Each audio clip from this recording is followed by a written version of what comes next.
Jason Rigby here, Self-Aware Leader Podcast. Guys, I woke up this morning, and like I often do, I caught myself grabbing my phone, and then from there, once I grabbed my phone, I began to go over emails, I began to check DMs, I began to look at my Slack, I began to check my email. I went through, I don't know, probably 10, 15 minutes of just whirlwind anxiety. First thing I woke up in the morning. I even had like a cup of coffee. I didn't have a chance to be thankful, to have gratitude. I just grabbed it, faced it all, and gave like half-ass answers on stuff, just so I could show that I responded at an early time. And I know leaders, we face this, don't we? And this can become such a bad habit. I often say our worst enemy is our phone, isn't it? The pressure to have answers, to define ourselves by what we accomplish. And it's so easy to lose our footing. It's so easy to balance on the scaffolding, and next thing you know, one wrong move, and we just plummet. And that can happen, maybe not physically. It can do that through stress and anxiety, but I think the mental aspect of things. But it needs moments. I'm learning something, and something that's profound. There's a spiritual teacher, and I hope I pronounce this. He has a European name. It's Luke, L-U-U-K, and then Moelker, M-O-E-L-K-E-R-S. In the show notes, I have a link to him. He wrote an article called From Confusion to Clarity. And in this, he teaches that our mental chaos is just that. All it is mental. It's a storm that's in our mind. And for me, the revelation came when I began to start asking myself the self-aware question, who am I? Truly beneath all the mask, beneath all the hurt, beneath all the past trauma, beneath all the amazing things that I've seen or done all over the world, who am I? And when I began to really get down deep into that, suddenly the noise fell away. And this undeniable, eternal selfhood that needed no external justification. It didn't need any reason to exist. And this is a truth every leader needs to know. Confusion happens, but I want you to realize something, and listen to me. Confusion does happen, doesn't it, for all of us as leaders? But it is not you. Underneath the responsibilities and expectations, there is the same causeless, vibrant I am.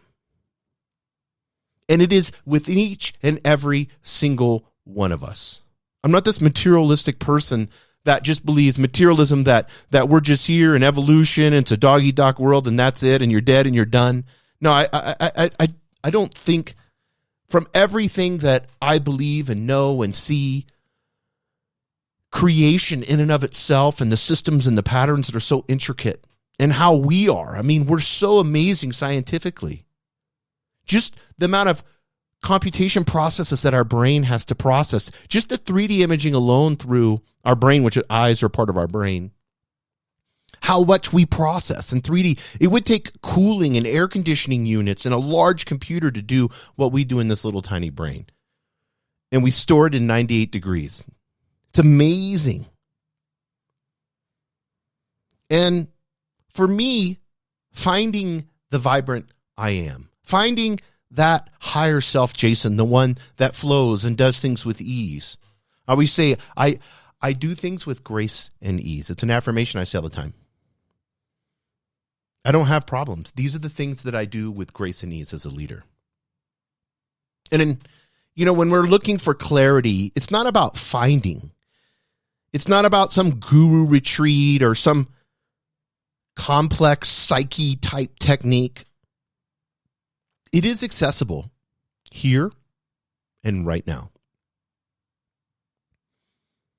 And I think one of the things that we have to understand is trust. And trust in our own direct experience. Sidestep the endless self-improvement, the pressure to become. Every entrepreneur has this pressure, don't we? I'm not this, I need to do this. I'm not this, I need to do. I talked to somebody the other day.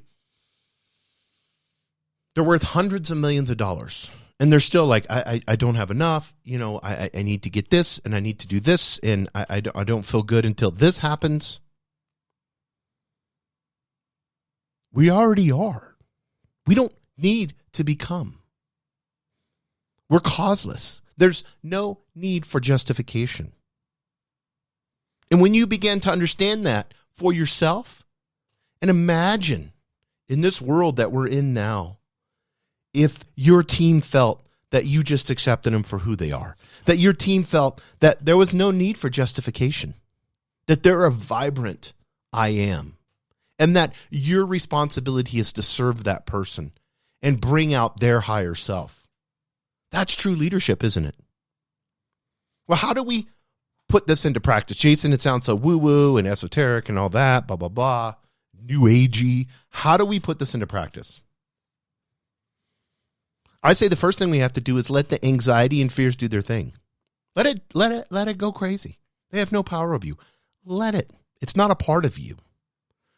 When you begin to disassociate from the anxiety of fear and you're like, okay, yeah, hey, there's anxiety. Oh, there's fear. Okay, go ahead. Do your thing. It's almost, for me, it's like laughable. It's like, oh, okay, I'm getting fearful right now. What am I getting fearful of? Notice it. And when you notice it, distance your real self from it. Practice being like, this is here, this anxiety that I'm feeling. My boss came in, said this, or this. I have to go to a meeting. I'm not prepared. Okay, I'm feeling this anxiety. Okay, I know. It's here. I feel it. I'm closing my eyes. I'm feeling it. Yeah, I'm freaking out. Yeah, it's crazy. Okay, now I'm starting to laugh about it. And then I'm going to stay rooted in the peace of my inner being. I'm going to look at it and say, no, this is the real Jason. So the real Jason in his higher self has gone to lots of meetings. There's no reason to freak out of this. You've gone to meetings before on a short notice. So what do you need to do to prepare? Real quick. We only have 30 minutes. Let's do the most that we can do. And let's do it in a peaceful format. Knowing that I am enough, that I have nothing to prove to those that I walk into that room, that I am who I am.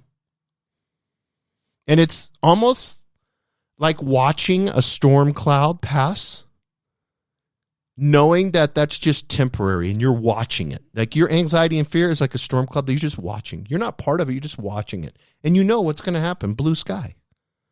And to be honest with you, the blue sky remains untouched, doesn't it? The clouds go. The storm goes. Remember, clarity is your baseline, not something earned. There's no need to protect or prove your simple existence. Clarity is your baseline. It is who you are. At your deepest self is clarity. You don't have to work hard to earn it. That's a belief system that you have, that things that you do have to be hard to do, and you have to work a bunch of hours for you to be successful. You're just believing that. Why couldn't you believe that things come to you with grace and ease? Why couldn't you believe that you can work and flow, and in that flow, creativity can happen because of your higher self, because you believe in yourself, and you know that I already am. This frees you from the exhausting cycle of constantly the ego's trying to self-define you. It's trying to identify with some fake label that's out there. That's how much, this gets me. Everything is about labels, isn't it? Got to label this, got to label that. This person's labeled this. This group is labeled this. We're on this team. We're on that team. We're in this tribe. We're in that tribe. The ego loves to label. That's the only way it can gain clarity. But it's not clarity. It's a false sense. And all it does is leave this subtle pressure to always be on. I've got to be on. As an entrepreneur, as a leader, I can't show my weakness. I can't show who I really am. I've got to put on this fake smile. I got to fake it till I make it. And I'm telling, when you crave a sense of completion, when you crave a more authentic leadership style, when you say with conviction, I already am, I am, this will anchor you. This will allow you to face any challenge that you're coming up, any battle that you're facing. This allows you to act from that causeless, clear space, the space of your higher self. And I'm getting this from Luke Moelker's, like I said, from confusion to clarity.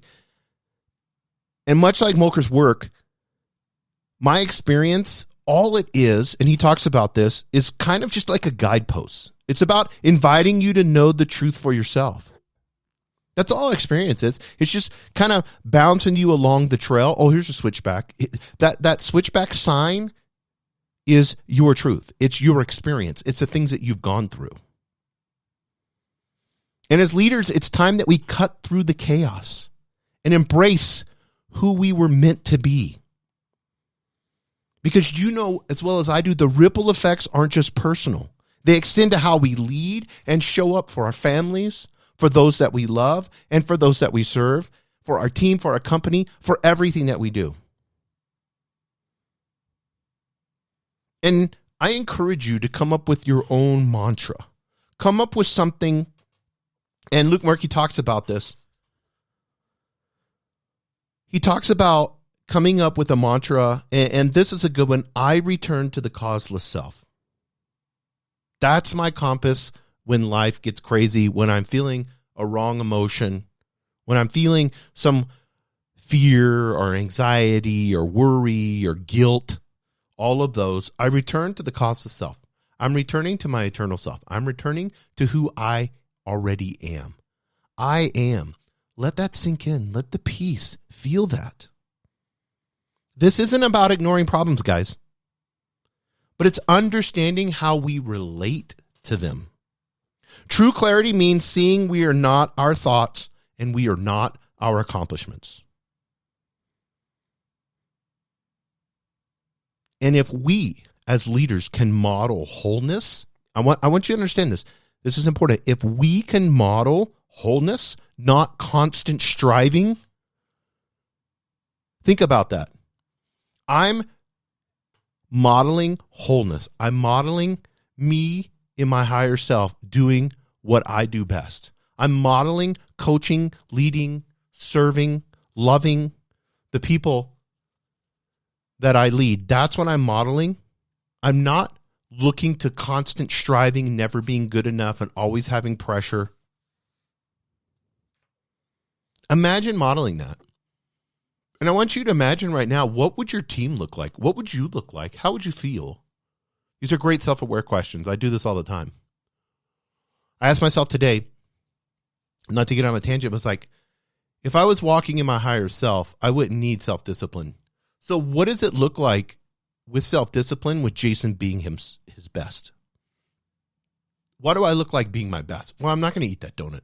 I don't have any need for the donut. I'm not going to eat the burrito because I'm not going to have any need for that trashy thing.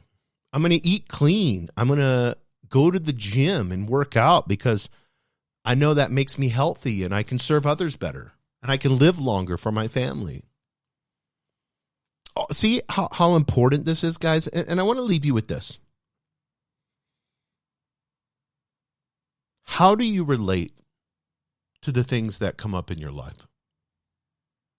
Do you have an anchor? Do you have a guidepost? Do you have a baseline? Do you have something that you can draw from that's eternal? And no matter what happens, you can always go there because it's always available. You know why? Because it's the real you.